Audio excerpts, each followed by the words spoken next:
In the year 1700, India's share in the world's economy was an astounding 27%, more than all of Europe combined. 250 years later, India's share had dropped to less than 3%, and its people were left impoverished. What happened? Strap in, adventurers. We're about to dive into a dark and messy history. Welcome to 18th century India. In 1707 CE, the death of Mughal Emperor Aurangzeb sends the empire into a decades-long spiral. In his wake, an endless parade of weak princelings forced themselves upon the peacock throne. With the Mughal Empire teetering on the brink of collapse, regional powers jostle for supremacy. Land grabs and title claims, infighting and betrayal. India is vulnerable. The situation is so precarious that in 1739, Persian Emperor Nadir Shah invades North India and sacks Delhi. During this period of disorder, the British sensed opportunity. Leveraging their unique advantages as a foreign power, they bribed and blasted their way into a dominant position in the subcontinent. India was no stranger to dealing with foreign aggression, but the British were not like those who had come before. No. They were not like Nadir Shah, who looted and simply left. Nor were they like the Huns, who, while shedding Gupta blood, became Indian themselves. Yes, the British were different, for they saw India as an inexhaustible gold mine whose resources were to be forever extracted. Are you caught up? Are you keeping up, rather? Are you keeping up? Are you keeping up? There's a lot of stuff happening that's being thrown at me in these history videos. Sometimes, like, I love the animation and the style and the enthusiasm in his voice. Yeah. But there's like so much data. I'm like, okay. You gotta like slow down a bit. I'm trying to keep it all in. I'm trying to because it's all important, right? Yes. Okay, I'm gonna do this in fast mode, which makes it even better. And its people were left impoverished. It makes you kind of feel like you're Strap in, adventurers. on We're about to overload. dive into a dark and messy history. Welcome to 18th century India. In 1707 CE, the death of Mughal Emperor. What is CE? It's Because I know BC and I know know AD. CE. The death of Mughal Emperor Aurangzeb sends the empire into a decades-long spiral. In his wake, an endless parade of weak princelings forced themselves upon the peacock throne. Now I'm getting it. All right. So a lot of inheritors or people after him tried to control the throne after, and they were just not as good. They were terrible. They were terrible leaders. Kind of like, am I allowed to say this? Well, let's just say that the next king of a certain country, was not as appreciated. I'm not talking about England. I'm talking about the other one. I'm just not allowed to say it out loud. You get what I'm saying? Are you following? I'm not sure. No, forget it. You're a lost cause anyway. India is vulnerable. The situation is so precarious that in 1739, Persian Emperor Nadir Shah invades North India and sacks Delhi. During this period of disorder, the British sensed opportunity. Leveraging their unique advantages as a foreign power, they bribed and blasted their way into a dominant I'm all position caught up in the now. subcontinent. Are you caught up? India was no stranger to dealing with foreign aggression, but the British were not like those who had come before. No. They were not like Nadir Shah, who looted and simply left. Nor were they like the Huns, who, while shedding Gupta blood, became Indian themselves. Yes, the British were different, for they saw India as an inexhaustible gold mine whose resources were to be forever extracted. By the time India won its independence in 1947, its native institutions had been demolished, its economy deindustrialized, its trade networks severed, and its people more deeply divided by caste and creed. Yo, the British did all of this to Indians. Oh my days. In just 200 years of colonial rule, the India that once inspired the world was unmade. The halcyon days. That is so sad. And it happens in a lot of countries. India is just because it's such a huge, big country, the impact is way more visible than smaller countries that had to deal with similar situations and not from the same country.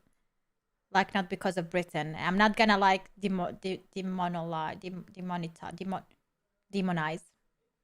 Hi, English. How are you? Days of India are over. She has been drained of all the wealth she once possessed, and her energies have been cramped by a sordid system of misrule. The deliberate bleeding of India by the British was so extreme that famed American scholar Will Durant referred to it as the greatest crime in all of history. So let's pull back the curtain and see what India was like before colonialism. In the 19th century, the American J.T. Sunderland wrote about the India that the British found when they arrived. India was a far greater industrial and manufacturing nation than any in Europe or Asia. Her textile goods were famous all over the civilized world. So was her exquisite jewelry and her precious stones. Yeah, the jewelry, the kohinoor that they have in the crown. And that's what the Indians keep talking about. That return the kohinoor back. So was her pottery, her porcelains and ceramics. So were her fine works in metal, iron, steel, silver, and gold. She had great architecture, equal in beauty to any in the world. She had great merchants, businessmen, bankers, and financiers. She was not only a great shipbuilding nation, but had commerce and trade which extended to all civilized countries. India was this powerful before. They were this powerful. They were not illiterate.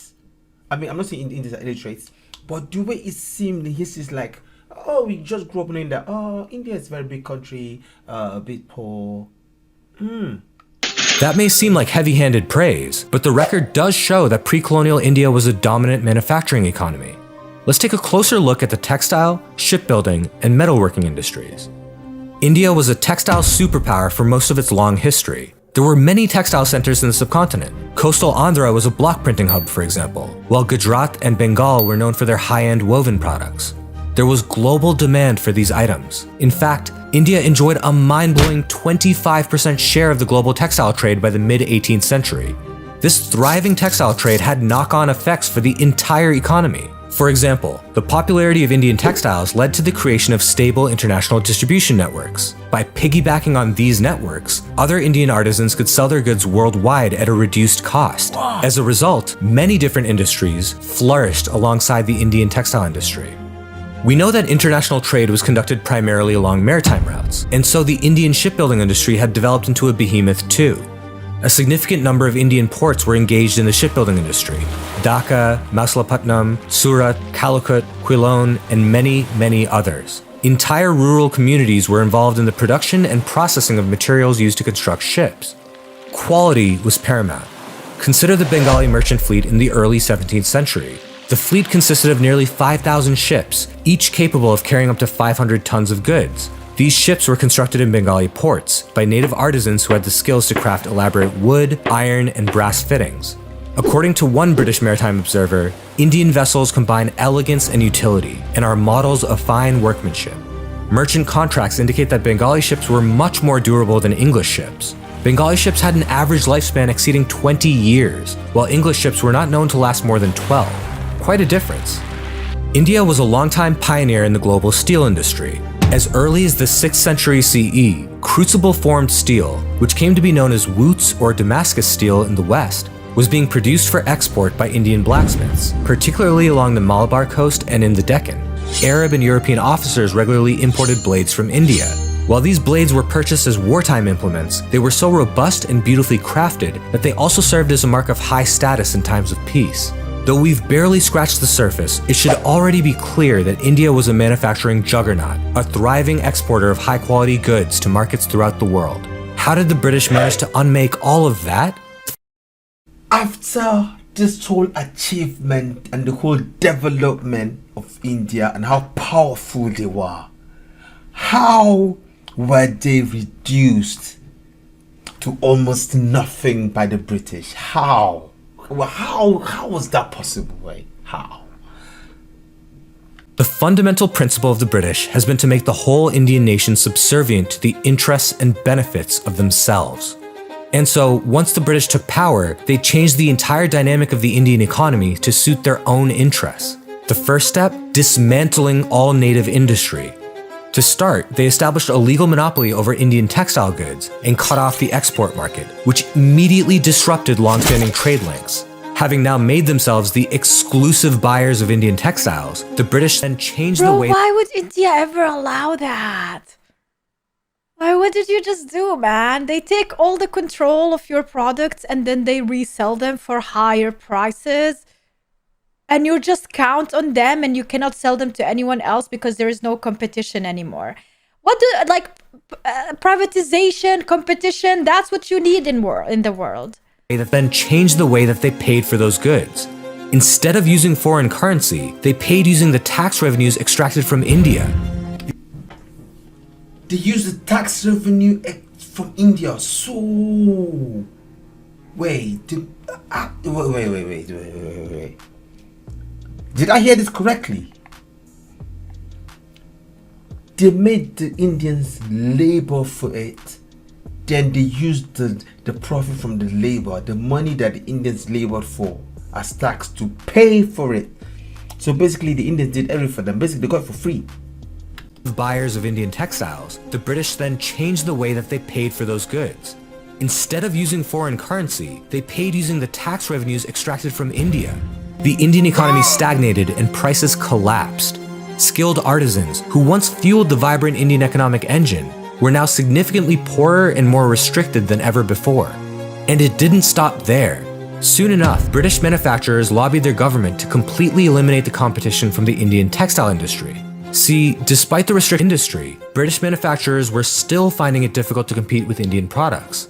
Company soldiers were sent to smash Indian looms. According to several different accounts, they even went around breaking the thumbs of weavers so that they could no longer ply their trade. But that's not all. To ensure that the Indian textile industry could not recover, adapt, or innovate itself back into relevancy, the British imposed an absurdly harsh 80% tariff. This Imagine 80% today. had an immediate catch-22 trap effect. Exporting goods from India to the UK was now economically unviable. But remember, Indians were restricted The British won't buy, and you can't sell to others. So you're doomed. You're screwed. from selling to anyone else. Similar restrictions were imposed on nearly every branch of manufacturing in India. India was reduced to being a mere exporter of raw materials, like cotton and metal ore, so that the British could sell finished products back to Indians at a premium. We conquered India as an outlet for the goods of Britain. I'm not such a hypocrite to say that we hold India for the Indians. The colonial deindustrialization process was so complete that by 1947, only 0.7% of India was employed in any form of manufacturing. But skilled workers had to go somewhere, do something. The British monopoly on industrial production drove Indian artisans, merchants, builders, and others into agriculture en masse. Oh, that's In the where the words of Dr. spices Charles started Hall, coming from. India's population has been thrown back upon the soil because Britain's discriminating duties have ruined every branch of native manufacture. Okay, hold on. This is like painful. I need a second. Yeah, this is so messed up. They Walmarted Wow. the shit out of India. No, they did worse than that. They're like 99 cents in them. They're taking away, like, Well, you can't Walmart- even be creative enough to like, you don't even have the funds to be creative anymore. Right. Like, that's like, they did worse than Walmart to them. Walmart's notorious for going into small towns and just like buying up all the businesses, and then they're the only business in town. Which is That's what you mean when you're saying Walmart. Okay, yeah, okay. and so Brits kind of did the same thing where they became the only business, but then they like manipulated the system and such. It's like, okay, fine. Like that was all messed up. But then you're taking things even further Yeah. by destroying their machinery and their breaking their people. thumbs. Yeah. I'm like, no, okay, now this is just pure evil. It was already bad, but now you've ventured into like that mustache twirling evil. You know what I mean? Golly, it's just too much. The evil that the colonial British did, it was this disgusting.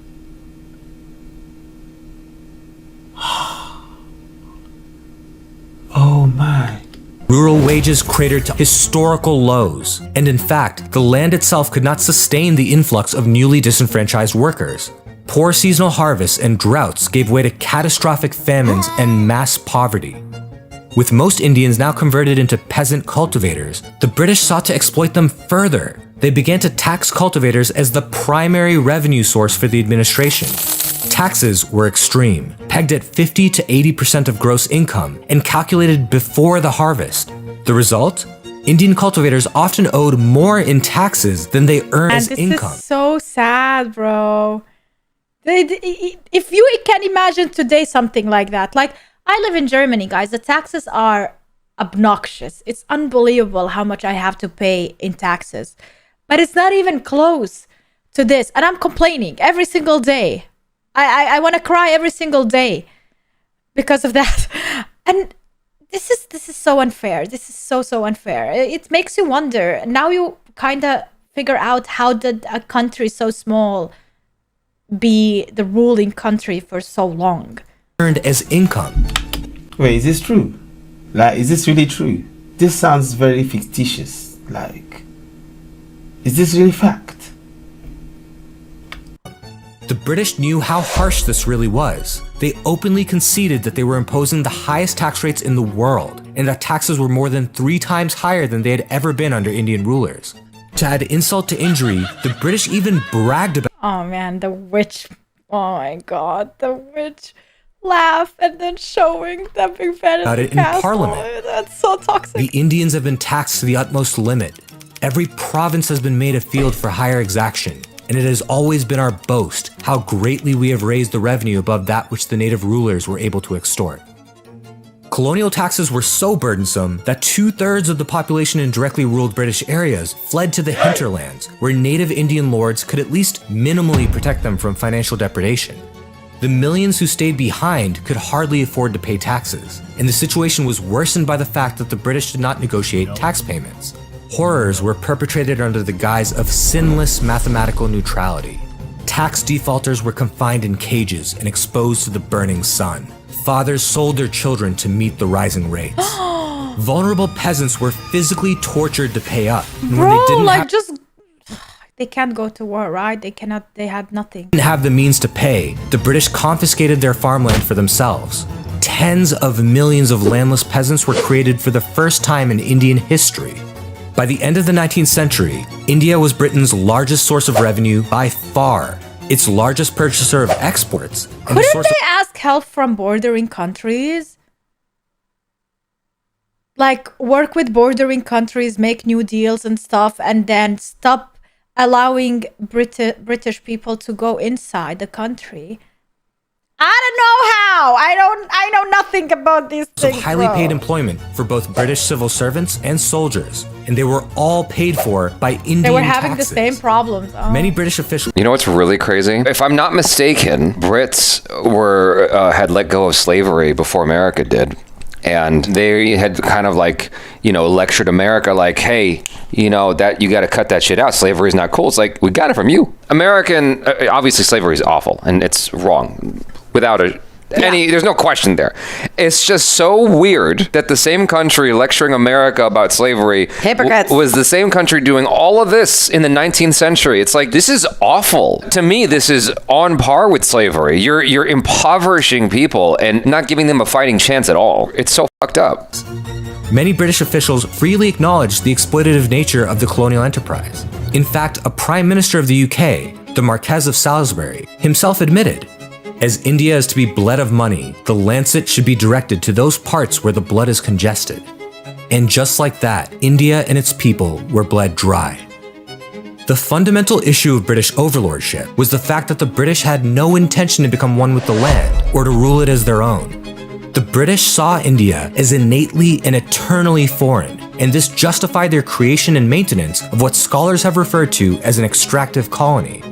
For comparison's sake, consider the Turkic peoples who invaded India and eventually formed the Delhi Sultanate and the Mughal Empire. Look, the Mughals were no heroes. They imposed unequal taxes, engaged in religious discrimination, plundered local treasuries, visited great violence upon their enemies, and exhibited a Persianized racial arrogance. But one thing is clear: India's wealth was preserved at a foundational level. After nearly 2 centuries of Mughal rule, India was still a dominant economic power, responsible for 27% of global trade. There's a simple reason for that. See, the Mughals had a foreign place of origin, Fergana, but they did not repatriate India's resources to their original homeland. India may not have been Fergana, but it had become their new home, and so their loyalties and energies were owed solely to India. Meanwhile, the British ruled India as disconnected tyrants. The bulk of the revenue from India wasn't reinvested in India. No. It was extracted and repatriated to their distant, foggy homeland. They tried to do that to us. No taxation without representation, bitch. Boston Tea Market, bitch. That's why we rebelled against the Brits and fought back and kicked them out. That's exactly how we got started. The Brits were trying to do the same thing. It's interesting to me that Canada and Australia still kind of sees Britain as the motherland. It's like... It is interesting, isn't it? But I feel like they also kind of want that separation as well, though. Who, Britain? Or the other countries? No, the other countries. They do. Because, I've talked to other people about this before, and they're still kind of like, Yeah. but they have to make peace with it, Yeah. How much? Modern economists have estimated that the total amount of wealth that the British extracted from India is in the ballpark of 43 trillion back then as well. Like, we are not talking about the same dollars that are today, okay? $3 trillion. $43 trillion back then. Oh my days. Yes, $43 trillion. When taxes are not spent in the country from which they are raised, they constitute an absolute loss and extinction of the whole amount withdrawn from the tax country. The money might as well be thrown into the sea. Such is the nature of the tribute we have so long exacted from India. Apologists for colonial rule often point to the railways as some sort of extravagant counter to the argument of extraction and divestment. But as modern scholars have pointed out, the railways serve as evidence for how exploitative and inefficient British investment in India really was. First, there's the bold assumption that Indians would not have built railways, like the Japanese or others, either by importing the technology or by developing their own. India had been far too advanced and cutting edge a civilization to not keep up had it been given the opportunity to do so. When the British came to India, the country was the leader of Asiatic civilization. Japan was nowhere. Now, in 50 years, Japan has revolutionized her history with the aid of modern arts of progress, and India, burdened by 150 years of English rule, is condemned. That's a little bit of an oversimplification, but I see the point he's making. Yeah. The fact of the matter is, with Japan, we stopped them from doing shit. Mm-hmm. We went in there with 2 atomic bombs and said, stop. No. There's a debate about the morality of that. I'm not here to get into that. All I want to say is like some of the facts, which is we told Japan to stop. Japan stopped. The emperor came out for the first time. No one had ever seen him before. He signed a declaration to drop arms. And then Japan had to pivot, and they became a flourishing nation of technology. It's just a bit of an oversimplification. That's all I wanted to point out. But I mean, I still get what he's saying. There is the assumption being made that India wouldn't have discovered that on its own and found a way to that technology on its own, which it very well could have. For all intents and purposes, it very well has, because without any help, really, India has found its way forward with advancing. I mean, they've built the most financially efficient space agency in the world, as far as I can tell. They're flying to the moon for the pennies compared to what we have flown to the moon with, right?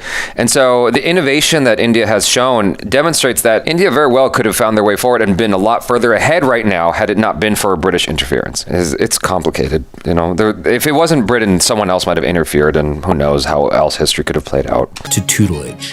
But let's ignore that for now. Initially, the Indian railways were positioned as a grand investment scheme for British shareholders. The government guaranteed substantial returns of at least 5% per year.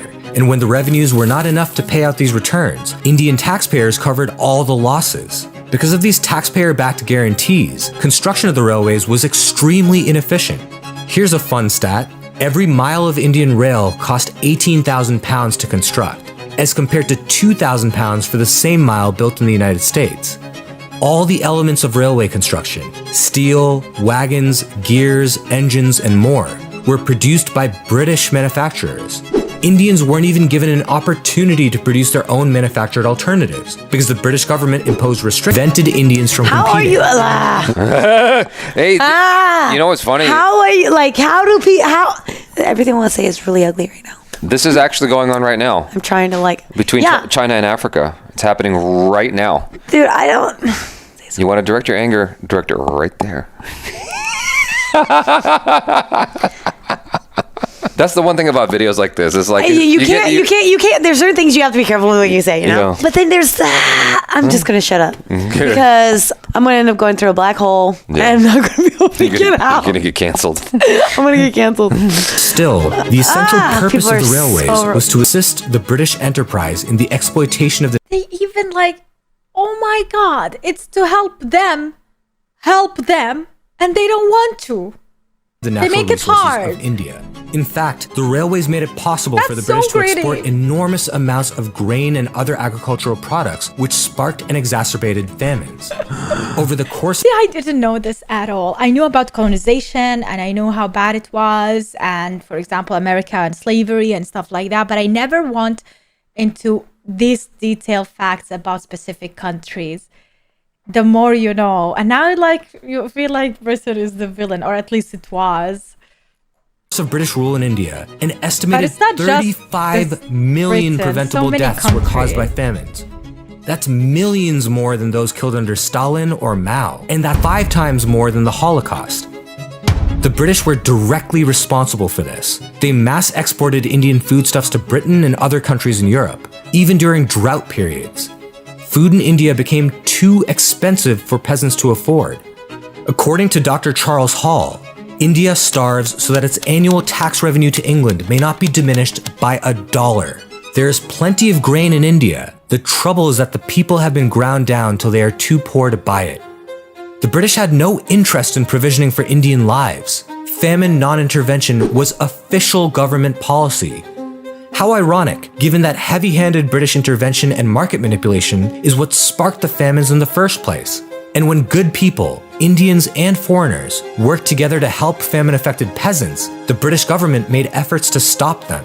They were furious that the government's own failures were being highlighted. Don't believe me? Listen to this British officer in his own words. Okay, I need to hear that because I'm telling you, this is so extreme. I'm finding it very hard to believe. Scores of corpses were tumbled into old wells because the deaths were too numerous for the relatives to perform funeral rites. Mothers sold their children for a single meal. Husbands flung their wives into ponds to escape the torment of seeing them perish from hunger. But amid these scenes of death, the British government in India was unmoved. Newspapers were persuaded into silence. Strict orders were given to civilians. Do not acknowledge that civilians are dying of hunger. And if you think that Indians would have done a worse job... Don't acknowledge it. How do you not acknowledge something like that? Because you're heartless. How do you not acknowledge? I don't understand why people are so damn cruel and why we live in this world that just sucks. I mean, there's great stuff too. However, I don't understand the greed because there's enough of everything, like resources worldwide, for us to go around. And if we would just trade and do play nice. That's not how empires are built. Yeah, but why do you need an empire? I don't know. That's the point. Well, why do you need that? I don't know. That's just not how empires are built. Empires are built through an iron hand. I don't understand the hunger for power. These are live people that all these people they give two shits about. Yeah. And this happens throughout history, nonstop, time and time again. And it's just kind of baffling and shocking to and you know it's there. Yeah. You know it's happening. It still happens now. Yeah. And you're kind of like, haven't we learned yet? This is fucked up. Yeah. Sorry. You tell him, white lady. Hold on. First off, I am the biggest mutt you will ever meet. Oh, this is the lightest it's been in a while. That's okay. I'm just messing with you. I'm just trying to lighten the mood at the same time. I know, yeah. But... Okay, anyway. And if you think that Indians would have done a worse job, consider this. There hasn't been a single large-scale Indian famine in the 70-plus years since British rule ended. Not one. Independent India has its flaws, but it has been overwhelmingly better at providing for the care, safety, and prosperity of its own people. And now you know. Damn. That was thorough. Yeah. That was actually that was broken down really well. I like the way he did it. It's interesting. You learn. I really, really like that. Normally, sometimes when you have videos like this, they can be really... a slog. Yes. Yeah. And this one was actually very at first you're kind of you feel overwhelmed because you're like, wow, this is a lot of information to take in. I don't know if I'm following or if I can follow. And then all of a sudden you kind of get into it. And then you're like, all right, I see you. Yeah. I thoroughly enjoyed it. I mean, not enjoyed. That's the wrong word. I felt like it was informative because I understand that the Brits came in and did damage. And it was so bad that it impoverished a lot of people. And, I have just a general idea, and I understand a general feeling as to how cruel the Brits could be. There would be places where British people would hang out, and there would be signs that say, and in India, there would be signs that would say, no dogs and no Indians allowed. that's how they looked at them, was like under their boot. Like that's how low they thought of Indians. You know, obviously seeing Brits portrayed in film, in older films, not older films, but films talking about that time period. Like I have a strong sense as to the general idea, but that scope of just how much, you know, there's a video by a guy named Shashi Tharoor that kind of details those ideas, but to see with the visual cues, like what, like how it all kind of progressed, and just the volume of $40 trillion, you know, being plundered from India for your homeland, and you're just taking and taking and taking and taking, and like, it's, oh man, I don't know how you can feel okay. And so, you know, Winston Churchill is seen as a hero in England, but he's seen as a tyrant and as an evil person in India. You know, same in Ireland. It's interesting. Like, I wish Indians and Irish people would talk, because they have a lot of common, a lot in common. In particular, their frustrations with Britain. But anyway, that's besides the point. Yeah, I thought it was quite informative and well put together. The only part that kind of messed me up was the beginning, because it was like fast. I'm like, whoa, okay, hold on. I got the first cent. It's almost like someone told you their phone number and you got the first digit. You know what I mean? That's how it felt. But after that, like, I was caught up, and I was kind of I was following it very, very well. It's sad. It's really sad. Yeah, but the upside is that, you know, India's fighting back hard and doing, you know, they're on the ascent. And they're primed to own that spot that has been, I guess you could say, coveted, not coveted, but whatever that spot is that's been held by China for a long time, the enviable spot. I think India's primed to take that spot on the global theater, because India's primed to become, they're primed to become a huge exporter, bigger than China, I feel like. I think so too, though. Yeah, Apple's already starting to shift their manufacturing to India, and from what I understand, the only thing in the way from completely shifting to India is like certain international laws that Apple has to adhere to. But otherwise, I would imagine that they would just shift all of production there, because you have a lot of smart people in India. And so, anyway, cool. I like Achara a little bit less now. I still love you, Achara. It's not your fault. It's all your fault. It's bad. Your dad took $40 trillion from India. He didn't. He was a baby. He was a baby. This is why whenever I hear people like have a fascination over the English accents, I'm like, fuck you. American accents are cool. Get out of here with your stupid English accent. Are Yes. they? People love the cowboy accent. People love the New York accent. You don't have a cowboy accent. Yes, we do. The Texans have a cowboy accent. New York. I know, but you don't. What are you talking about? I'm just saying. You ain't got them swaying. Like, No, I got my LA accent. y'all don't even know. Like, I was hanging out at one of my favorite bars the other day, and some Indian NRIs came in. I was entertaining the notion of doing a video on this. Okay. Because I was so irritated with them. But some English NRIs came in to my favorite bar, and I tried to chat them up, in non-resident Indians. I tried to chat them up and whatever, only to discover just how removed most of this group is from India, and how little shits they give about like India and Indian film and all that stuff, because they're so pompous and British and whatever. I'm just like, I just want to fucking punch you in the chin. I hate you and your accent. I was just so mad. I was so pissed. And so what happened was, I was with a friend. I told you this. Yeah, I was with a friend. The story. I was like, yo, we got to go over there where those two hot girls are at. And he's like, how do we do that? I go, like this. And I got up and I walked over there. I'm like, can we join you? And they're like, sure. He came with me. We sat down. We're talking to the two girls, and all the Indian guys were like, they're like, maybe we should be friends with you. Yeah, exactly. Oh, you know the pretty girls? Y'all could have gotten laid with some cute American women. Instead, you're over there with your little sausage fest. So anyway, You got his feelings hurt. lesson of the day: if you're an NRI and you come across Jabby Kuwait, Say hi back. be nice. I don't know where I'm going with this. I guess all I'm saying is the stupid English accent annoys me, and just insofar as people's fascination with it, it's like, whatever. It's just an accent. It's not that big of a deal. Look what they did. Stop praising them. They're not that cool. No, but their flag looks pretty cool. And they just sound smart, but they're not actually smarter. You guys, thanks so much. And Jai Hind. Most famines are politically created Yeah.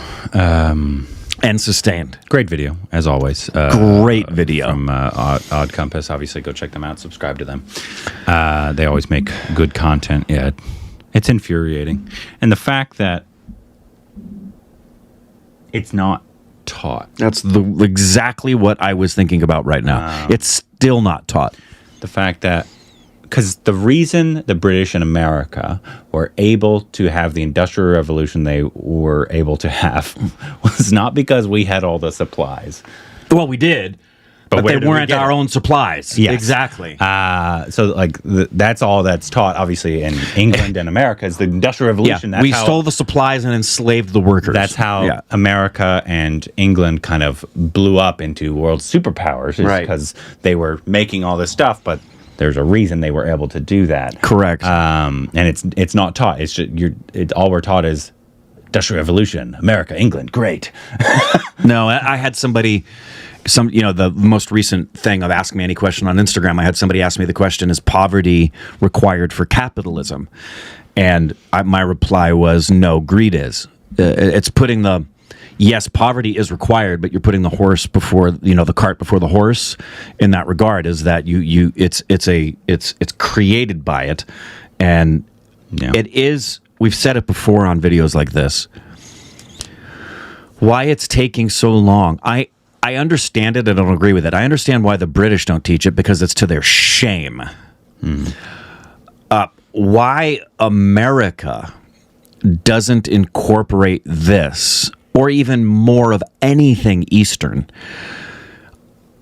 I understand where we come from, but in this day and age, it makes no sense to me why education isn't more well-rounded and that we learn more about everything from the East, let alone things that are of this importance regarding the history of what happened in India. But even, for example, the approach to the arts is definitively Western. It's all from the Greeks, through the Romans, through Europe, to here, as if everybody in Asia just is so far behind us, it's not even worth talking about. Yeah. I mean, I'm not shocked that we don't teach it, because we don't even teach our own history correctly. Right, that's true. That's true. History, as everybody knows, written by the victors. But what's great is in the day and age of technology, we have it, and a lot of people, is that the current generation and the generation following is of the recognition of what you just said. But unfortunately, the people that are in charge of the education system are old fucks who... And the political system. Yeah, that's what I'm talking about. Yeah. Because we don't like... we have our... Obviously, this is it might even be, like what that one guy said, the greatest atrocity in mankind, because of how many people were killed. We're talking about the Holocaust, 6 million Jew, which is awful, and that should be taught about, and it's horrific. I think it was 40 million. Close to 40 million. Yeah. Caused by the British. Directly. Multiple famines, let alone the one that happened in Bengal that was specifically created during the war. The fact that we don't even, like, America, we don't teach... the genocide that happened to the Native Americans that we did, which is a genocide. No, it's not taught. Exactly. We don't even teach what was done to German civilians by the British and the Americans. We went to the West, and it was all great. Yeah. We got here, and we do this for friends. That's how Thanksgiving happened. We've only recently begun to teach accurately what the hell Christopher Columbus was and did. Yeah. When I grew up, he was a hero. There's a reason for this. Like there's a whole reason behind the education system in America and why we're taught certain things. It goes back to the Dixiecrats and their offspring, and it's fucked up. Yeah, the point of it is not education as much as it is indoctrination. No, it's really unfortunate. Yeah. Because not only that, obviously we're taught about slavery, but we're taught about it from a nice white person point of view. Yep. Martin Luther King came and he got rid of it all, and yeah, exactly. It just. He came and racism ended, and everything's great. It's just a terrible thing. No, and to show you how ingrained it is, this is a small example of the racism aspect, which is encapsulating all of this. Went to Universal Studios with Valerie on Thursday, and when you stand in line for the tour, there's posters all along the way as you go in this covered thing, as well as videos that are shown of the history of Universal Pictures. And this has happened to me the last time I went, but I pointed it out to Indrani and Valerie, and I said, notice while we walk all of the movie posters in the history of Universal. It's just a parade of white people. And growing up as a kid, for me, I didn't think anything of it necessarily because it's just what was normal. But had I grown up black or Asian, I would have felt very left out, or as if there's something wrong with me, because the predominance of everything I'm being shown in the school books and in my education and in my entertainment and in my politics is not me. Yeah. And it's every time we do this stuff, it's always shocking to me that there hasn't been a movie about this subject. No. Like and I say it every time, there needs to be a Schindler's List style film. A movie here. They're made in India. Have a Hollywood film. I mean, I would love to be made in India, obviously, but I think in order to get the global and the budget it needs, probably, have a Hollywood film, hire Indian actors, and you can hire an Indian director as well, but fund it in Hollywood, just like the RR2 is probably going to be. With notable names from people that American audiences would want to see their film just because they made it. Yeah. Yeah. But about the... you could just make it about the famine if you just want to do one thing, because you could be encapsulated a lot in that. But the entire British rule of India. Yeah. somebody right Or a now, series. there are some people with enough inroads and predominance, like a Rajamouli, who could do that. Because one of the reasons Schindler's List had the impact it did was twofold. It was the name and the notoriety of Steven Spielberg, combined with his Jewishness. Yeah. It was a Jew telling the story. Yeah. And I really wish there would be someone who has a passionate, well-done story to tell that would bring some level of education. It would need to be, obviously, and like I said, I would love it to be an Indian production, but I need it to have the funding for it as well. And it needs the name. And it needs the name.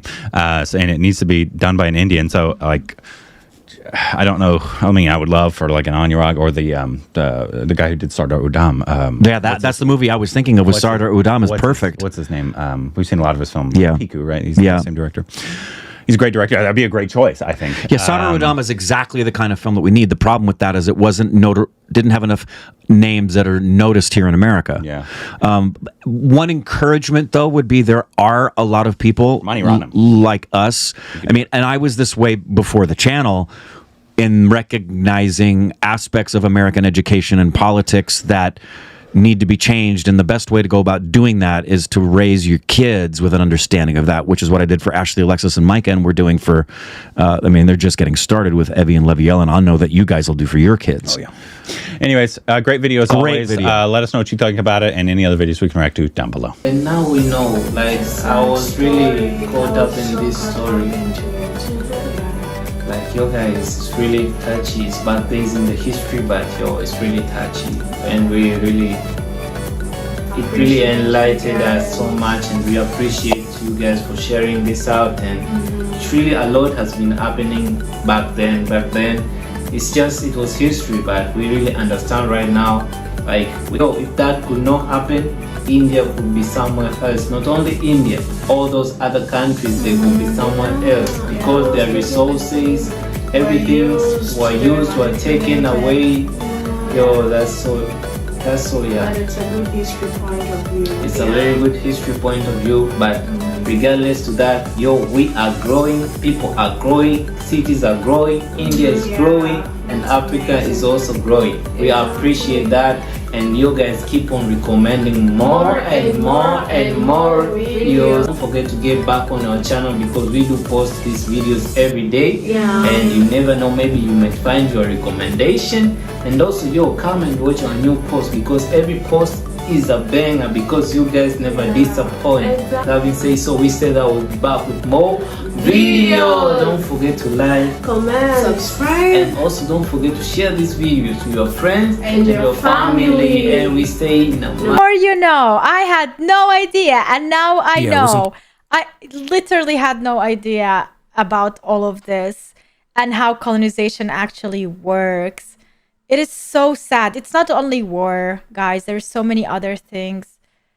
As an American who has lived and traveled throughout India, I have observed that Indians are bright, enterprising, skilled, and hardworking people.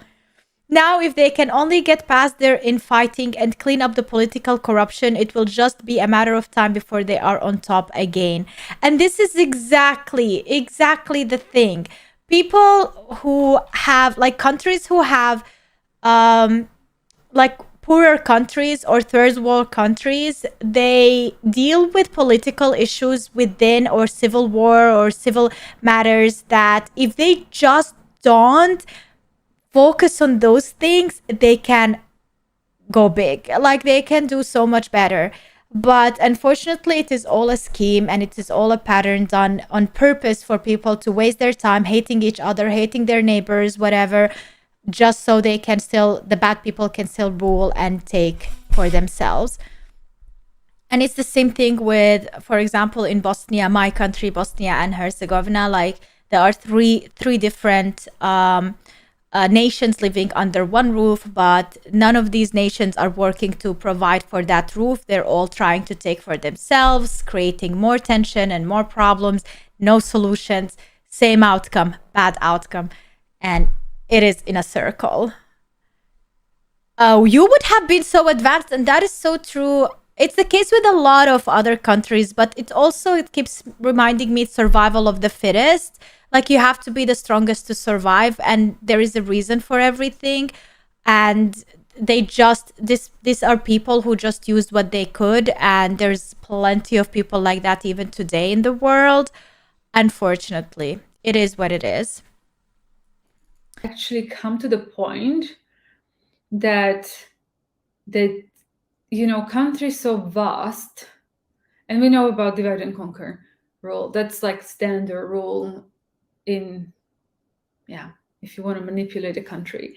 But like, how did a country so successful allow that to happen is my question.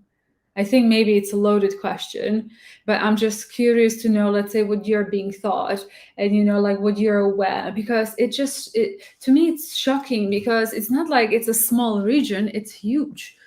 It really is huge. Like, how did the British outsmart the locals? And I think part of that, and again, always feel free to correct me, because I'm learning and I only have like this little knowledge, and you guys know way better than I do. As like, I think in one of the videos that I watched on the geography of India, can link it here, it was said that before colonial rule, there were like, India was like a Bharat. It was separate kind of, cultured nations living next to one another, and only during that rule it was united.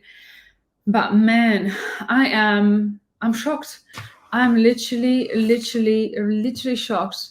One thing that stood out to me was because I recently done another video on comparison China and India, and the guy there highlighted the quality in India of the services done, or like things manufactured, etc. And here it was highlighted on a couple of occasions, so I love that. Wow. This is crazy. I had no idea.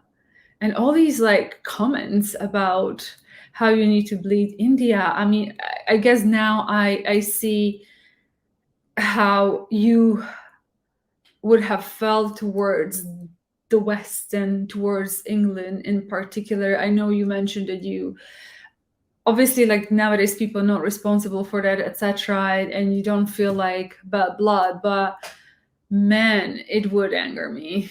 It really would, me personally, because I'm also proud of my country, and because I think it's because we as a nation have really survived under so many rules, and especially under Hungarians. And I feel like because of the way people are, I feel like Slovak people are survivors more than anything, and we're able to mold to survive a certain rule, like the Hungarians, 1,000 years. But this is a whole new level. I literally now need to go and sit with myself to totally absorbed this so much shocking news, and all those quotes and how they spoke. Wow.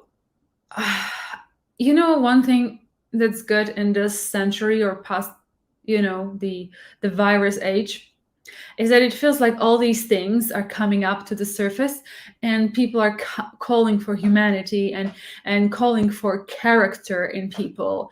So these things can, you know, resurface. I feel like it's a good period of time we live in right now to for the world to start dealing with these issues.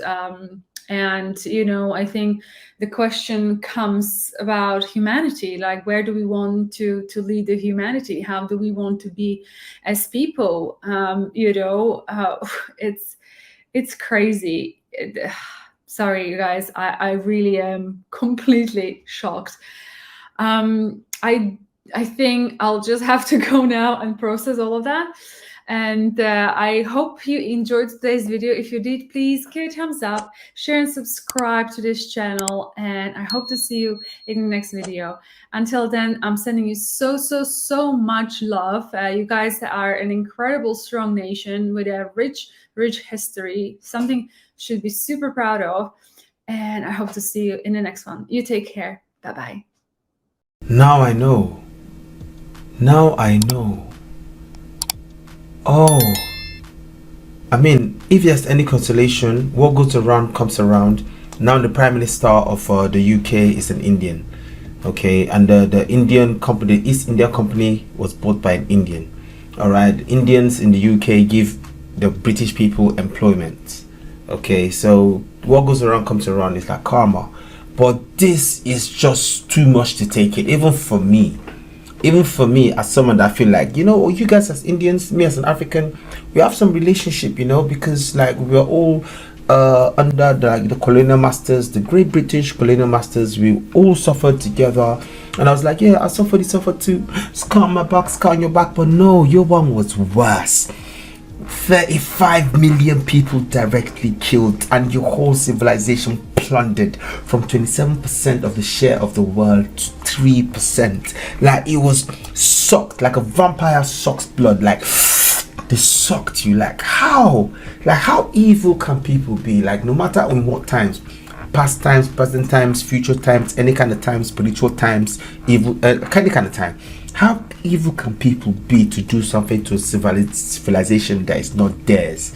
They just pillaged, basically took the life out of your mouth, took the life out of your heart, took the soul from your body. They just destroyed it all.